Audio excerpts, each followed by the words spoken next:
Hello, world historians, and welcome to this first Schoellhorn Snapshot review for the AP World Exam, where in this series of lectures, I'm going to be kind of going over different geopolitical regions that AP World focuses on to make sure we cover what was happening in those areas specifically between periods 1 through 4. So let's go ahead and get started with China. All right, so real quick, one very big thing that I push with my AP World History kids is that where you are is who you are. And a large part of our history is shaped around our geography and where we're located. And up until period 0 and like the end of it, China was pretty isolated. They've got desert on one side, they have the Himalayan mountains to their south, they have water to their east.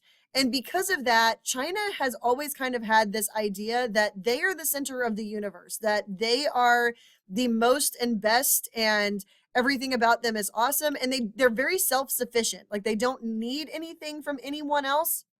And this can be both a blessing to them and also a curse at the same time. So when we talk about China in terms of expanding as an empire, we're really not talking about China expanding outward. Like they're not conquering Japan.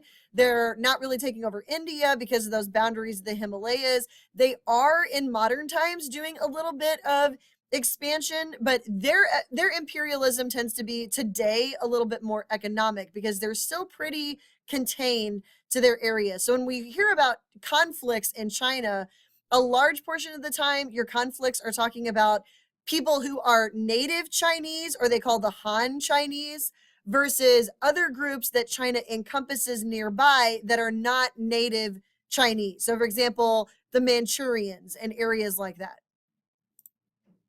Okay, so let's start with period 1. And in period 1, you have a big continuity for China. And this is something on the AP exam. If you think about continuities with China from period 0 all the way up through period 4, they are ruled by dynasties. Like that is their political system, is a dynasty with an emperor at the top of it.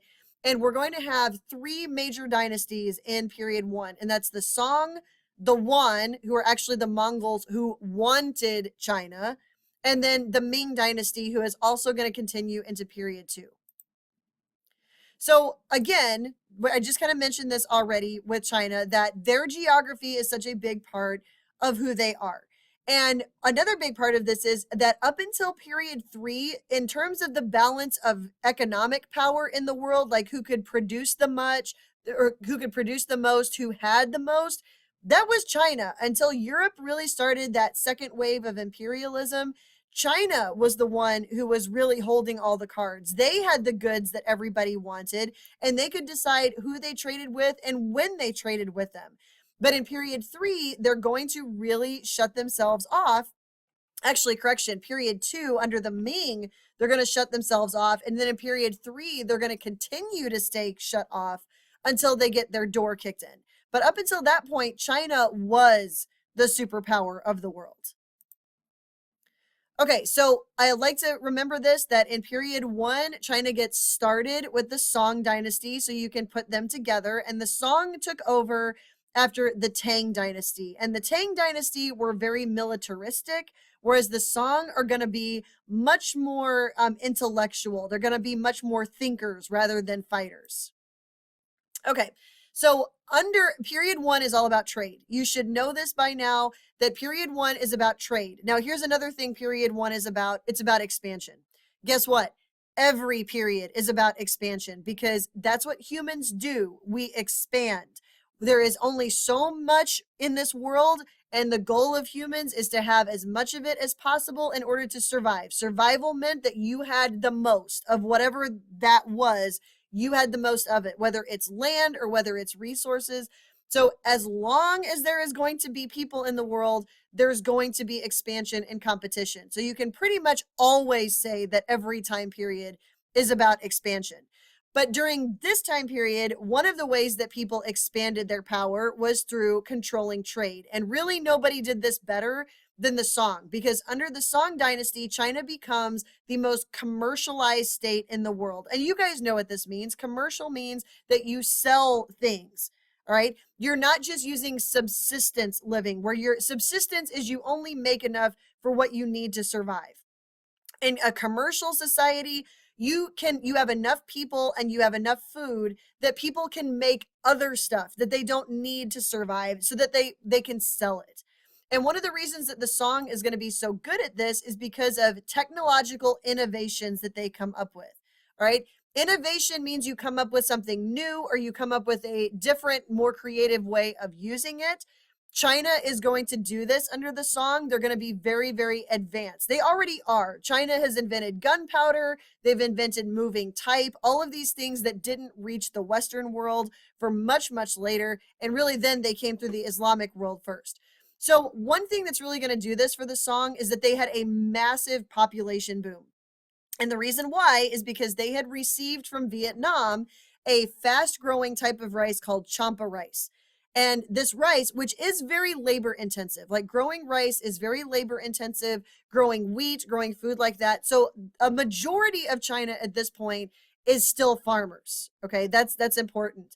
However, their new farming techniques made it possible that they had enough food to supply for all the people who aren't farming, which means those people are free to make other things and sell it, which the government is going to be all for, because if you sell it, the government can tax it. And why does the government want to tax it? Because that pays for their military. Because if you don't have a military, you don't have a state and you don't have an empire. So the military is everything. So that's why you support your economy. They also are going to make improvements on and continue using the Grand Canal, which is created at the beginning of period 1 under a different dynasty called the Sui. And what the Grand Canal did is it made it much faster and much cheaper to ship goods between northern and southern China, which means northern China could get food, which means they have people who are able to make stuff, which means that's money the government can tax. All right. So what are the songs selling? Like, what kind of things are they producing in this commercialized economy?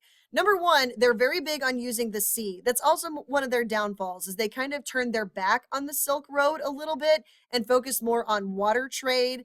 A lot of canals. They had these rainbow bridges that went over the water so that boats could pass underneath them carrying cargo. So big innovations on their part.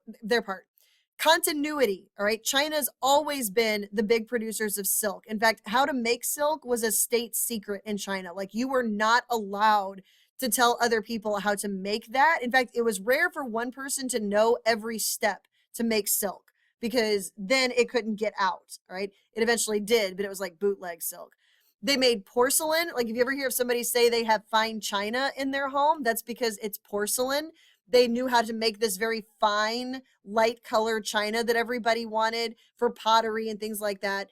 Luxury goods that people wanted, that's your silk and that's your porcelain. But later, the song started getting into non-luxury goods. They started getting into items that people really needed, like steel and iron. Because they were using all this water, these water wheels could fire up the ovens hot enough to produce steel and not just iron, because it's got to be really, really hot. And steel at this point, like, life is just a big game of rock, paper, scissors, guys. What weapons can beat the other? And steel beats iron. So steel tipped arrows, which is why the Chinese had such a good military. They could pierce through armor, steel armor, Buddhist statues, bridges that you could use as steel rivets, nails for building things. Steel and iron were in high demand, and the song knew how to do that. And they would encourage people in their country to make these things because it was very popular selling and they could tax it. Now, most of the labor system, there were slaves in China. Usually it was debt slavery. Like, you weren't taken as slaves, like you were owed, like you owed labor. But there were a lot of peasants who were just free. Like, they were free to, this is what they decided to do. If they made enough money making steel, they could pay for their food. They didn't have to grow it so much. So you have free peasant labor. You also have artisans. Artisans are people who create things like art, like pottery and things like that. All right. And since what the song liked about this is they would tax that, make sure that that tax money went to things like infrastructure, which is like bridges, roads, things that make trade easier, their military, and also to pay for their government salaries, because the Song dynasty has a massive government. And those people are going to need to be paid if it's going to be a full-time job. So what made the song so smart? Remember, these are the intelligent ones. They're really, really smart. Number one, they continued from earlier dynasties. Big continuity is the philosophy of Confucianism. Confucianism is based on two things: respect and education. They believe that if your leaders are educated, they're going to make good decisions. They also believe in promoting this idea of respect, that you respect the people who are higher than you, and you teach respect and you give respect to get respect. So that's a very big part of their culture. But the Song were one of the first ones to really apply those ideas of Confucianism to the government, to be like, okay, if you're going to be in the government, you need to be educated. You need to prove that you can do this job. So they continued using the civil service exam, which was a test you had to pass in order to be able to show you could do a government job. And of course, you're going to have people who are pretty rich and elite who are going to get those jobs because education is expensive. And these poor farmers don't necessarily have the time to do that. However, there were situations where like a village would save up to support a really smart kid to send them to school so that maybe they could speak for the peasant. So that did happen also. It did provide opportunities for upward mobility. Another thing that the Song had was moving type and the printing press. So books and knowledge were much more available to people, which again, the Muslims are going to take that, and they're also going to take gunpowder, which will eventually make its way to Europe. In the Song government, they had what's called a bureaucracy. This is something else that they chose to continue. They just made it a lot bigger than earlier dynasties had done. The bureaucracy means that like these are non-elected, so you're not chosen to do these jobs. But you have, like in our country, you have the president who's over everything, but then you have his cabinet, and his cabinet is made up of people he chooses and trusts that are over different areas like agriculture, education, commerce, transportation, all of those things. He's got people in his cabinet that's what they do. And so they're the secretaries of those things. That's what a bureaucracy is. So Song China had that, which is really great because you've got people looking over different things. Like somebody's watching the economy, somebody's watching the transportation, somebody's watching the military, and it makes sure that not one person is having to supervise all these things. They also made commerce a lot easier by creating one common currency and using paper money backed by government money. They were the first ones to actually use a government issued paper currency, kind of like our government issues our money. So all of these things were actually things that the Song chose to continue from earlier dynasties and expand upon. Now, Confucianism is not just something that they used in the government. In fact, it was applied to government, but it's really a way of living, not a religion, but a belief system about how things should be. And again, it's those ideas of respect and education, that people should be intelligent because the smarter they are, the smarter government decisions they make. They're not going to just rush into a war. They're going to think about it first. But also that's going to impact, this emphasis on Confucianism is going to impact Chinese society because the Song continue this. In fact, they called it Neo-Confucianism. Like it was a revamped Confucianism, like even bigger, like applying it, like I said, to government and applying it to everybody's life. So unfortunately, there's going to be some good and bad things that come with this. Yes, it's great that it's all about education. China still to this day beats everybody in things, and Confucian countries actually, in things like math and science and education. Like their scores are through the roof. But that also comes from this idea of filial piety, which is respect for elders, which is why in China, like nursing homes are not really a big thing in China. Like your elders live with you. Like it's this idea that, they deserve respect and reverence, and people older than you deserve that respect. So if your mom and dad say you're going to be a doctor, you're going to be a doctor. Like that's just how it's going to go. So those two things kind of tie together. But at the same time, Confucianism and this idea of respect also says that a woman is to show respect to any male. That can be her brother, that can be her sons, it can be her father.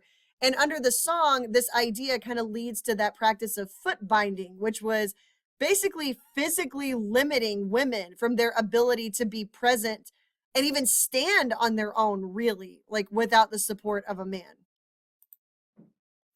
All right, so the song also, and this is noteworthy because they're so big in trade, and this happened in period zero, that through the Silk Road, Buddhism had come into China and it stayed there. And in fact, it's going to spread from China outside of it to other areas that are in contact with China, including Confucianism and including other things like even their writing system, their tea, their use of rice.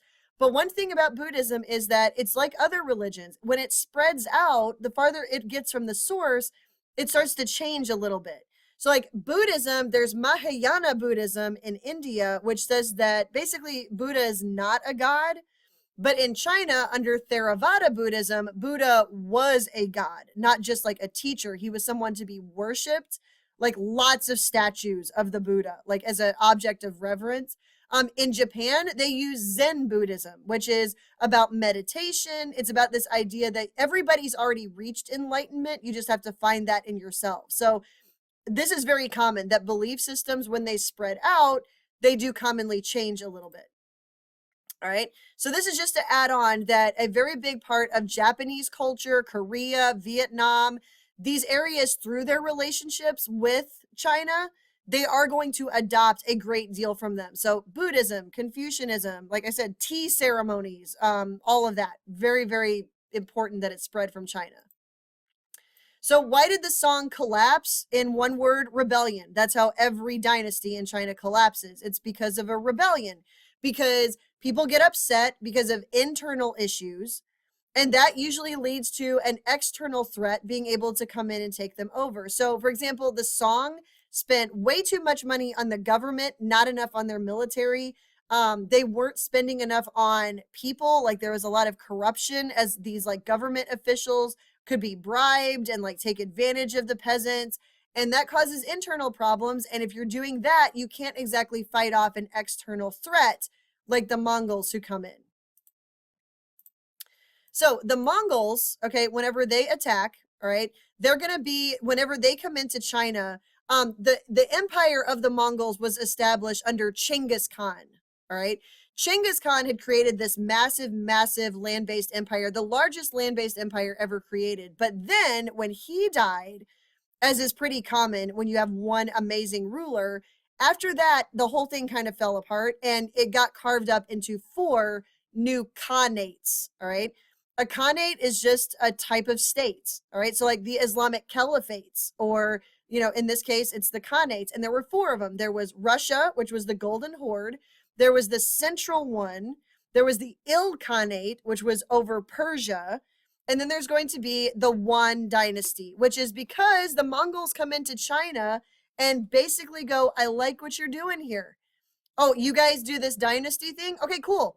We are the new dynasty. We are the Yuan dynasty. And now we have the mandate of heaven, which is something that the Chinese have used forever as their excuse for why they get to right to rule. The mandate of heaven is basically that God, the gods have favored you, that you are the new dynasty. It's basically using religion to justify rule, which we've been doing since we started farming. Like, why do you get to be the one in power? Well, God said so. And that's really going to work until, like, I don't know, the 1750s with the Enlightenment, but that message doesn't get to China. So this is the Mongol Empire at its biggest, all right? You can see where Mongolia is above China. These are nomadic people, which is what's so impressive about the size of the empire they created, because these are nomadic tribes that have every reason to fight with each other, but that Chinggis Khan wasn't able to unite together. And one way he did that was by saying that in order to work your way up in the Mongol Empire, you have to earn it. Like, you can't just be given it. You have to earn it. So that was kind of a big deal. So this is your 4 khanates, and under the Yuan dynasty, that's going to be ruled by Kublai Khan, Chinggis Khan's grandson, when he's going to be the head of the Yuan dynasty. All right. So what do people talk about with the Mongols? Yeah, they were pretty brutal. Their military tactics were impressive. They're very good on horseback. They know how to do siege tactics, which means they know how to surround a city and keep the people in there until they're basically starving to death. Which is something they technically learned from the Chinese and then taught the Russians, which is kind of crazy. But they're known for being incredibly religiously tolerant of any religion that they ran across. because their religion was based on nature and it didn't really apply. So they even accepted and adopted different religions, or took wives of different religions, or built buildings like churches and mosques to support different religions. Very big on gender equality. Like, women were held in very high status in this Mongol culture because they had to protect while the men were away. Their biggest achievement during period one is that they were so powerful that they policed the Silk Road. Like, at this point, a lot of people didn't travel the Silk Road because it was dangerous. You could get robbed or killed. It's like certain places you don't want to go to because you know the crime rate is really high.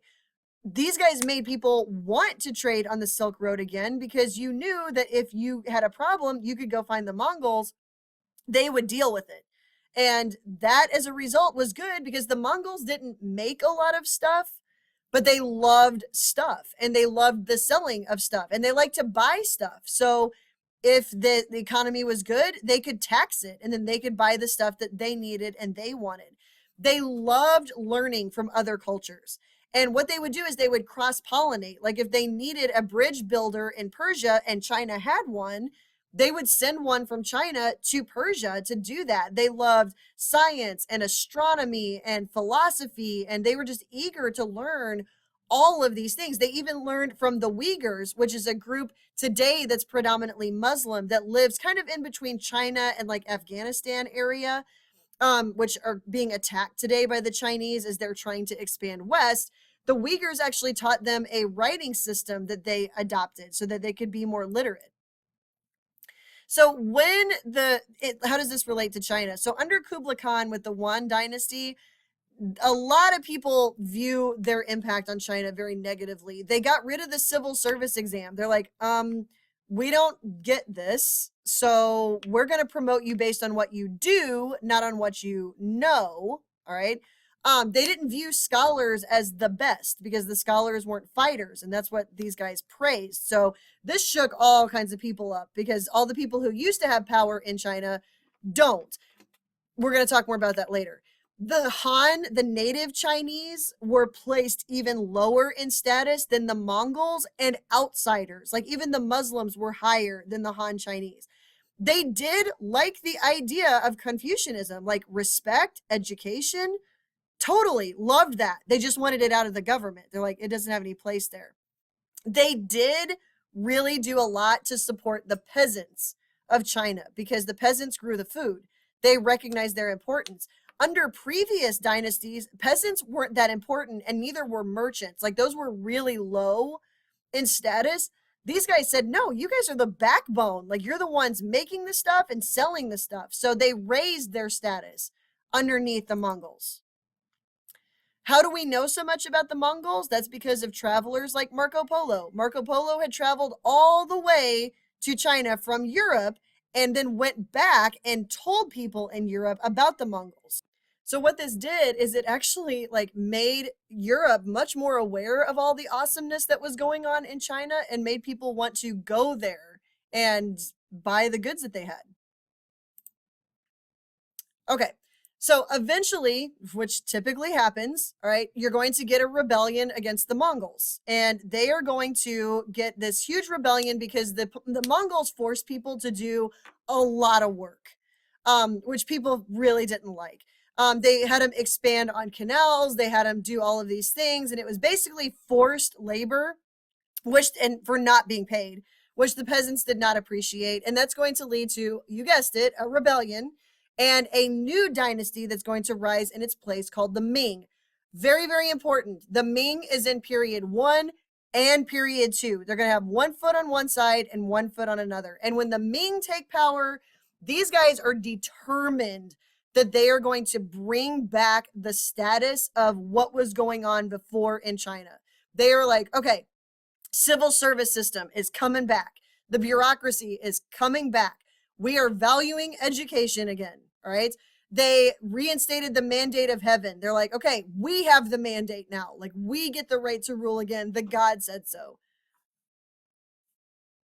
Another thing that's very big throughout history, this is a continuity, is that power is only power if you can see it. This happens all the time. And the Ming are going to really take that seriously by building the Forbidden City, which it was called that because only like the royal family and people close to the royal family could get in. Like the walls around it were super high, so you could only see like the tops of the roofs, like these yellow roofs through the top, and like the red is a lucky color and the yellow is the royal family color.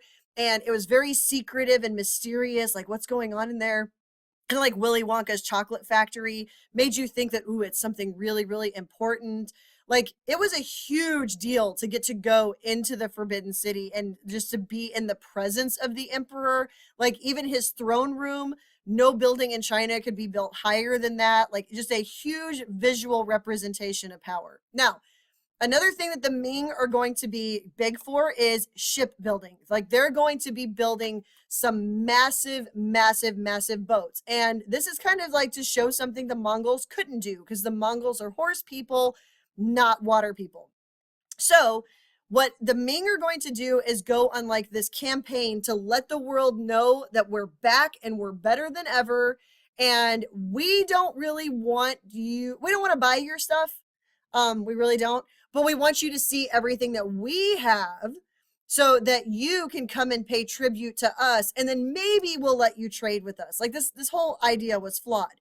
But what they did is they sent out a Muslim naval general named Zheng He, and this is not new. During this same time in period 1 and period 2, you've got European states who are starting to send out explorers. The difference is China knew where they were going. Like Zheng He knew he was going to Africa. He knew he was going to India. It's kind of like a rock tour or a concert tour, like a Taylor Swift tour, like going to all these different places just to show off how awesome you are. You show up like in these rock concerts with these big tour buses and all this stuff. And that was the same thing. They showed up with these massive treasure ships that they would go and show people, like, look at everything that China has. If you'd like to offer some gifts to us, you can. At one point, they brought back a giraffe. That was like a huge deal. They would let people come back with them to come see China and come pay tribute to the emperor. But basically, it was this way of establishing themselves like, we're back. So this is the voyages of Zheng He. You can see everywhere that they went. Notice the fact that they know these areas are there. They're not out exploring, right? So that's why we don't call period 2 the age of exploration. The only people exploring at this point is Europe, all right? These guys know all of this stuff is there. So they're going on a tribute mission to get people to like come and see how awesome they are. And then that's the Forbidden City right there. Okay, the Ming are going to, you would think, okay, the emperor, the first emperor of the Ming, Emperor Yongle, was a peasant. Like he came up from nothing. So you would think that he would do a lot to really support the peasants. And he tried, but nothing he really did worked out very well. And the Ming dynasty, with all of this new power that they have, comes a lot of corruption. Like the Ming are known for some of the most horrible things in China, like the death by 1,000 cuts. That was something they would do where they would kill someone just by putting 1,000 cuts in them and just slowly killing them. What they did is they also decided that their money system, all taxes now had to be paid in silver, which was consistent. Why? Because there's a large amount of silver coming in from the Americas. Because remember, the Ming are also in period 2, and the silver would make its way from the Americas into Japan. It would make it into them, and people would pay their taxes in silver. But the problem is a lot of the peasants couldn't get their hands on that silver. So a large amount of black market business started taking place because they're like, I don't get people to know I sold this because then I'll have to pay taxes on it. And I don't have silver to do that. All right. Another problem is the government, when they got that silver, would just hold on to it. And so there's all this silver in the economy, which means the prices are going to go up, which leads to inflation.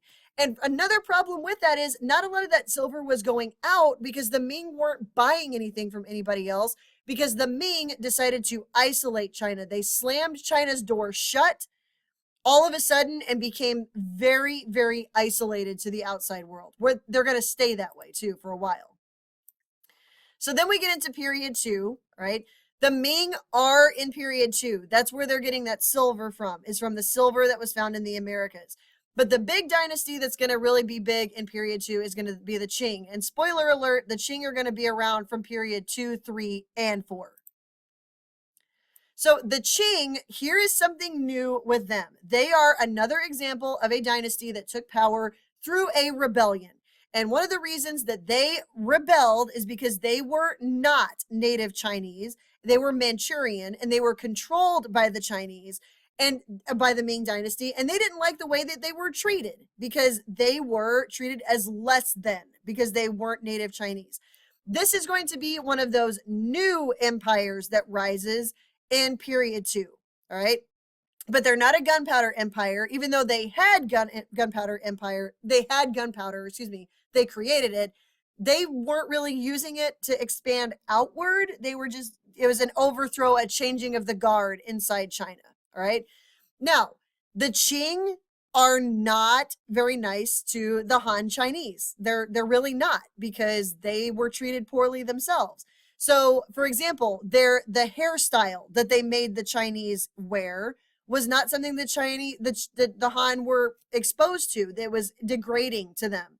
However, they did continue using the civil service exam, the bureaucracy, Confucianism, the mandate of heaven, and they started using portraits of their emperors to like visually show that they were the new emperors. Okay.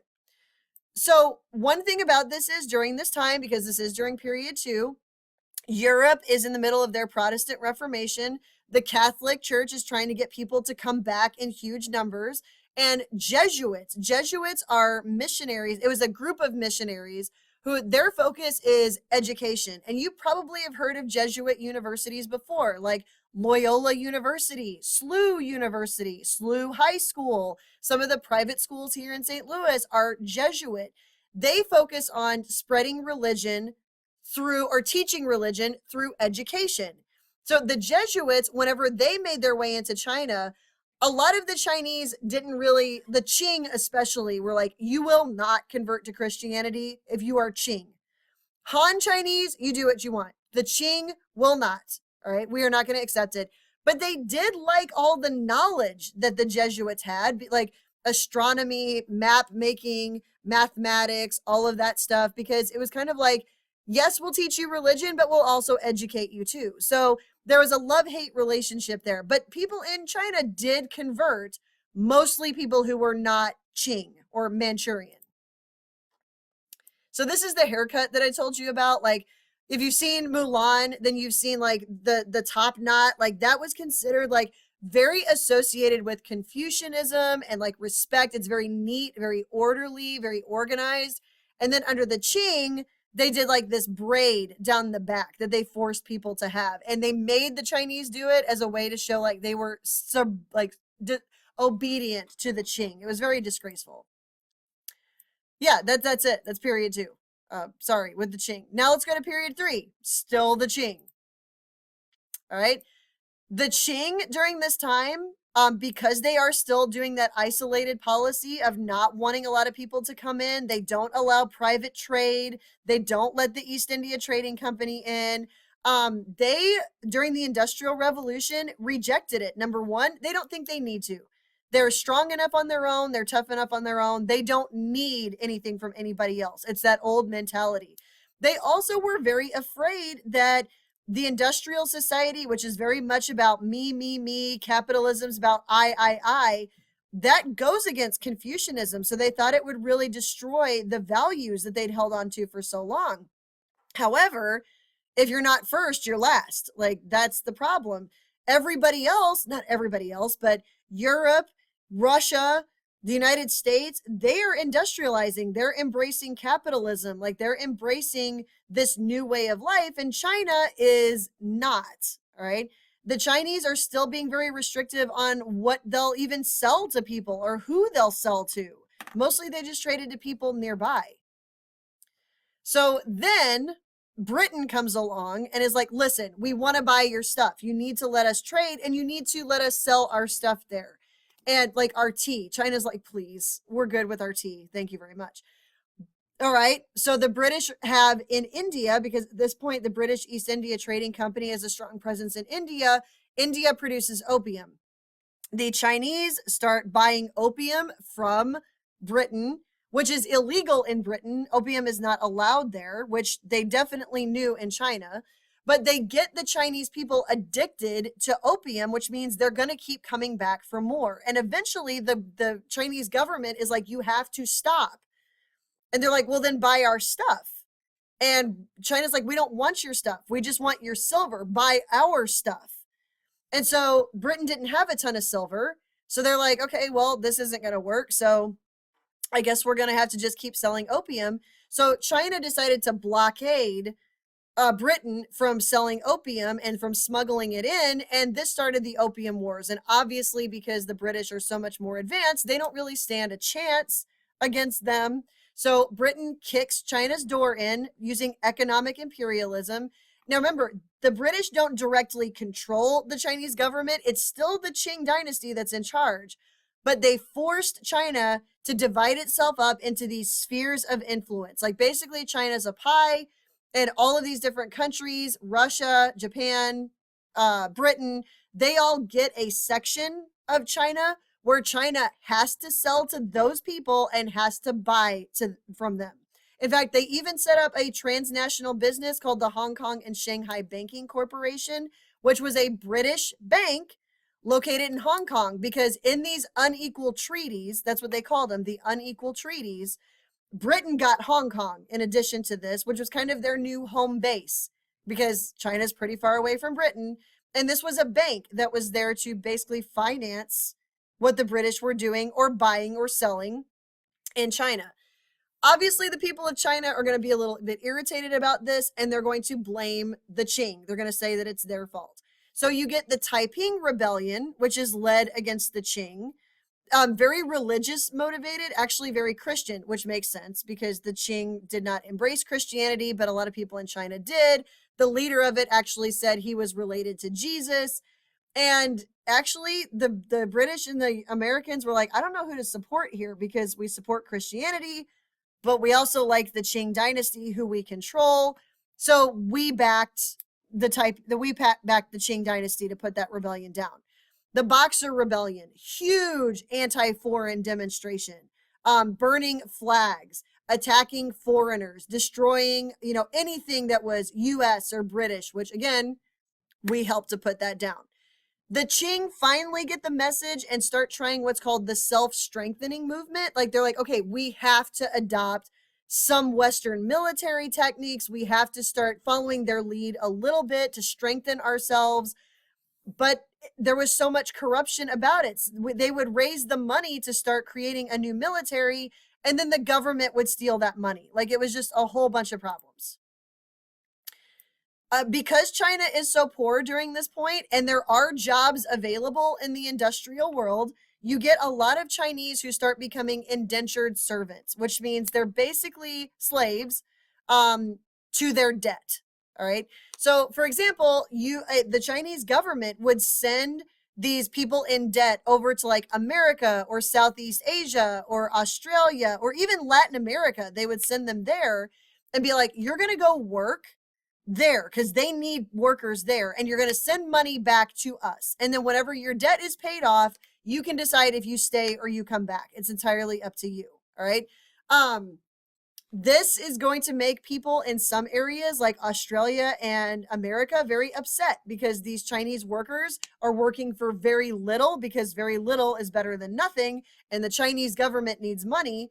So there's going to be like the Chinese Exclusion Act by the United States that was, we don't want Chinese people here. There was quotas on how many people could come in, what jobs they could have. You get the White Australia policy, which was exactly that. Like they just want Australia for the Australians and not for the Chinese. Then we get into period 4. Spoiler alert, the Qing are still in charge for a while. All right, by 1911, the people are done with the Qing. Another rebellion pops up. And this time they're like, we're done. This is a major change. We're not going to have a dynasty and an emperor anymore. We're going to have a republic. We're going to elect our leaders to represent what we want. All right. Naturally, just like we have a republic, you have different political parties that rise up. And one of those is going to be the Chinese Communist Party. All right. which is really going to rise after watching the Soviet Revolution, the Russian Revolution right next door, and how successful that had been. The poor in China, the peasants who are the majority, these landless poor who are working for landlords, have no land control, are basically serfs, essentially, who have no money, who've been overtaxed. They want this Chinese Communist Party because it looks good to them. Like, everything's going to be collected and redistributed equally. We're going to have land. We're going to have what we need. Sounds great, right? However, not everybody in China wants that. So you have a nationalist group who says, no, we're not going to be that. And it starts a civil war. All right. This civil war goes on for a while until the Japanese in the 1930s invade China. And for that period of time, that civil war goes on a timeout. They're like, timeout. I don't like you. You don't like me, but we need to work together to fight against the Japanese. All right.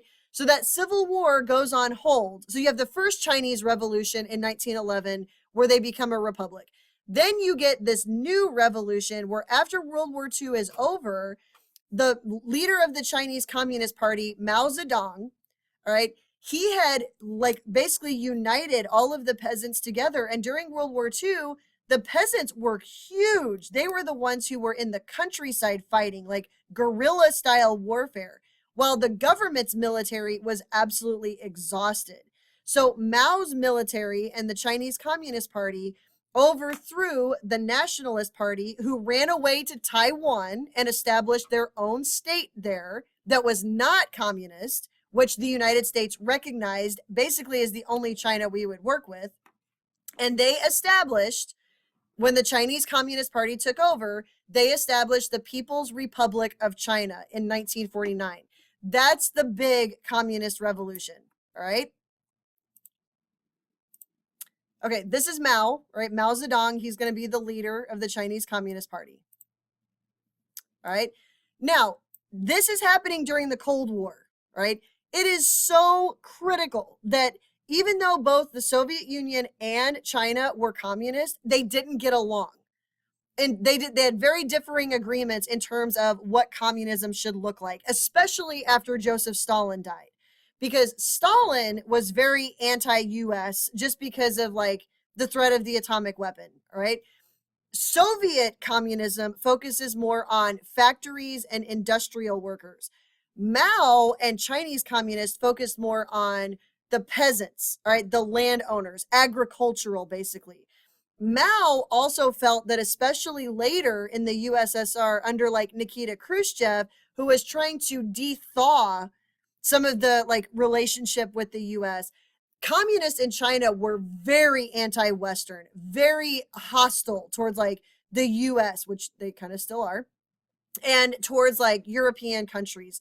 And basically China and communists in China thought that the USSR was too soft, which is crazy because that was under Stalin at one point. All right. However, both of them are very controlling of their people. All right. That's very communist control in terms of totalitarian, one person in charge. Russia will just soften a bit over time.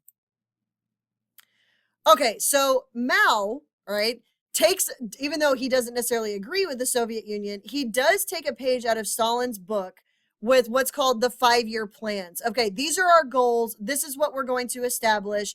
This is how we're going to do this, all right? Okay, their goal was to outproduce Britain. They're like, we are going to outproduce all of our enemies in food and steel production. We're going to show them that we are superior, all right? So one of the first things that they did under Chinese communism is they took control of everything, all of the land. So there was no more little private landowners, all right? It's not going to be like that. It's going to be one collectivized acre of land that everybody's going to work on together. You're going to be assigned to that section of land. The government starts controlling businesses, factories, marriages, if you could get married, when you could get married, how many children you have. Why? Because you only have so many resources. You need to make sure you don't have a population too big so that everybody has enough. The first Chinese 5-year plan was actually really successful. They focused on using factories to produce things like tractors and fertilizer that could go to the people living on the farmland, and those people could produce enough food to support those workers. Basically, industry was to support farming for these peasants who had been treated so bad for so long. Okay. It actually worked. All right. A little bit. Then Mao decides, he's like, well, let's see what can make this even better. And he starts what's called the 100 Flowers campaign, where he's like, let 100 flowers bloom. Let your ideas bloom. Let me hear about what you like about this or what you don't.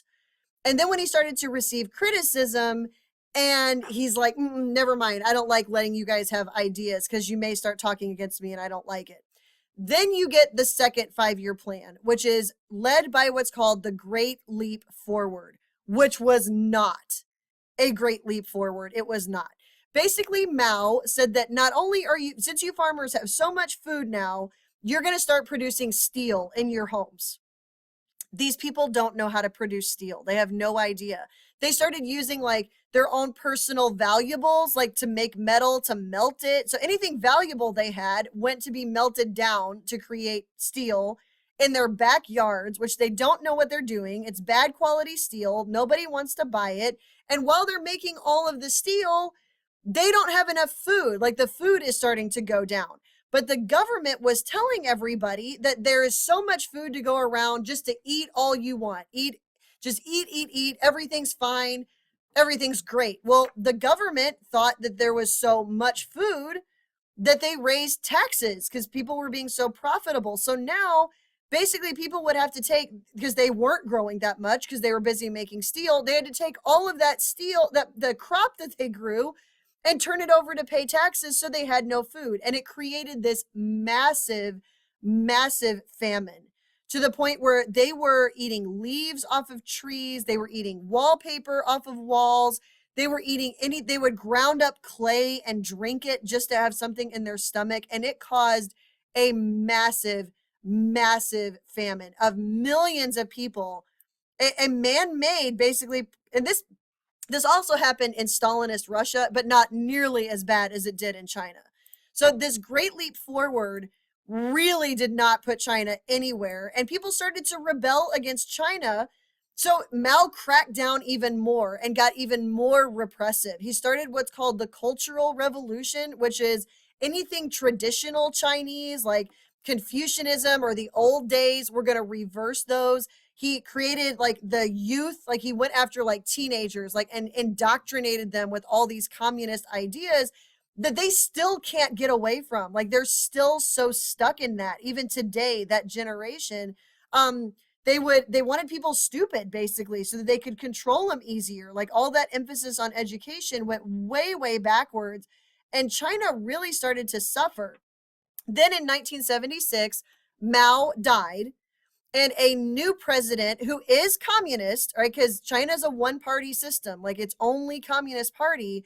You get Deng Xiaoping, and Deng Xiaoping had been tortured by the Chinese Communist Party for his ideas. Like he's like, listen, we're going to try some things different. And he said, we are going to open us up to private businesses. You can start a business. We're going to allow foreigners to come in and start businesses to give people jobs so that maybe they can make enough money to start their own businesses and start producing things that people want to buy. And China caught up fast. They are the number 2 economy in the world today, right? Which is absolutely incredible what they're able to produce. Think about how many things are made in China. Like all these things that we produce, we have companies from all over the world who have bases in China that they hire Chinese workers and don't pay them a whole lot, which is kind of a downside, not really a good thing. But these economic reforms under Deng Xiaoping caught China up in the world. However, they did not get rid of the communist control. They are still very, very restrictive of the rights of their people, their freedoms, their freedom of speech. They're to this day, they are like that. They even did the one-child policy, which is a problem because most of what they wanted were males, and a lot of baby girls were killed or adopted out of China because of this one-child policy. Like you can see here, like what's going to happen. Like that was to kind of lower, like if there's only so much in China, you want to lower the population as much as possible. They monitored if people were taking their birth control or not to make sure that they would only have one child. So this is just a really good example of the fact that this extreme control over their people didn't end. In 1989, Deng Xiaoping had told Chinese students, listen, go to other countries and get an education and bring those ideas back here. The problem is they went to places like the United States where they learned about freedom and democracy and, the rights that people have. And they came back and protested that at Tiananmen Square. And the government brought in tanks and brought in their soldiers and massacred a large number of people who were protesting for these freedoms that they're still trying to fight for today, not only in China, but in places where there's other human rights violations. Like the Chinese are wiping out Uyghurs to the west so that they can expand west, and they control Tibet and have huge human rights violations there. We almost boycotted the Olympics in 2008 when Beijing hosted it because of their human rights violations. This was a statue that was in Tiananmen Square that's called the Pillar of Shame, which shows bodies stacked on each other, kind of like, to show that this is the legacy of the Tiananmen Square, and the Chinese government just removed it in 2021. So China today, second largest economy in the world, thanks to Deng Xiaoping, only second to us. In fact, we owe them a lot of money. That is a good thing for them. It's a bad thing because all of that production that they do it's one of the leading pollutants in the world. You can vacuum their air. It is that thick with pollution. There's still a one-party system. They're still led by the Chinese Communist Party. They still feel that Taiwan should be theirs because remember, Taiwan was established by the people who ran away during the Civil War and the Revolution, and it was not communist. So we supported Taiwan, and we still do to this day, even though China would like to take it over. Their president, President Xi, has just in 2018 been given the ability to stay in power with no elections. He's basically going to be a dictator for life, although he's not a dictator, he's a president. China now, all of a sudden, is expanding outwards, like westward and into the South China Sea to establish their power there. They do have a very high elderly population because they didn't have enough kids because of that one child population, and their males far outnumber their females, which has an impact on their ability to reproduce. They are extremely controlling of their people. They have cameras everywhere that watch what people do. They even have a point system in place for every person. They're like, you can get points deducted if they see you do something bad, like jaywalking. And if you get points deducted, they'll say things like, you can't buy a bus ticket, like because you have had points deducted and you have to go earn them back. During COVID, they were extremely restrictive. Even into just this year being very restrictive when like it starts to spike again. A student of mine that I tutor, she moved here from China. Her dad wanted them to get away from this. And she didn't know about Instagram, Snapchat, YouTube, because they don't like their people having access to the rest of the world to know how much better it is, because that starts rebellion. They even have their own social media platform called Weibo, which she called WeChat, which is the only one that you could use. So today, and China sits on the United Nations National Security Council. They're one of 5 permanent members, which means that they can say no. Like, for example, if the United Nations, wanted to step in to stop Russia and Ukraine, Russia and China are both on the Security Council, so they can say no, and then the UN can't do anything. So anyway, that is the history of China from period 0 all the way up through period 4.